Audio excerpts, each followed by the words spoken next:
உச்சகட்ட மோதல்ல திமுக காங்கிரஸ் கூட்டணி. ராகுல் எடுத்த அதிரடி முடிவால கலங்கி போய் நிற்கும் மு.க.ஸ்டாலின். திமுகவுக்கும் காங்கிரஸ் இடையில ஏற்பட்ட முறிவை சரி பண்ண கனிமொழி, சபரீசன், செல்வ பெருந்தகை சிதம்பரம் வரைக்கும் கூட வச்சு பேசி பார்த்துட்டாங்க. ஆனா காங்கிரஸ் தன்னோட நிலைப்பாட்டுல இருந்து இறங்கி வர முடிவுல இல்ல.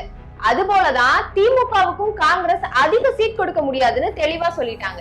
திமுக 40 சீட் கொடுத்தாதான் கூட்டணியில இருப்போம், இல்லனா நடிகர் கட்சிக்கு போயிடலாம்னு ராகுல் தரப்பு காங்கிரஸ் சொல்றாங்களாம். அப்படி நடந்தா நாங்க திமுகவுல போய் சேர்ந்துப்போம்னு 13 காங்கிரஸ் எம்எல்ஏ கட்சி தலைமைக்கு தெளிவா சொல்லிட்டாங்களாம். அங்க உடைச்சு இங்க உடைச்சு இப்ப கடைசியில எங்க கட்சியும் உடைக்க பாக்குறீங்களான்னு திமுக மேல காங்கிரஸ் டெல்லி தலைமை கடும் அதிருப்தியில இருக்காங்களாம்.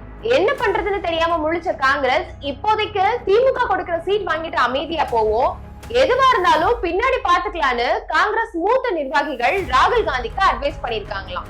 இந்த நிலையில ராகுல் காந்தி எடுத்த அதிரடி முடிவால ஒட்டுமொத்த திமுக காரங்களும் கலங்கி போயிருக்காங்களாம். ஒருவேளை திமுக கூட்டணியில காங்கிரஸ் தொடர்ந்தாலும் திமுகவை ஆதரிச்சு தமிழகத்துல பிரச்சாரம் செய்ய ராகுல் காந்தி வர மாட்டாராம். மேலும் புதுச்சேரியில நடிகர் கட்சிக்கு ஆதரவா பிரச்சாரம் பண்ண ராகுல் காந்தி முடிவு பண்ணிருக்காராம். இந்த முடிவுக்கு கூட்டணியில இருந்து காங்கிரஸ் வெளியே போயிடலாம்னு திமுக தலைமை சொல்லிட்டாங்களாம். கொள்கை கூட்டணி, டியர் பிரதர்னு பாசமழைய பொழிஞ்ச திமுக காங்கிரஸ் கூட்டணியில இப்போ இவ்ளோ பிரச்சனை வர காரணம் என்னன்னு நீங்க நினைக்கிறீங்க அப்படின்றத கமெண்ட்ல சொல்லுங்க.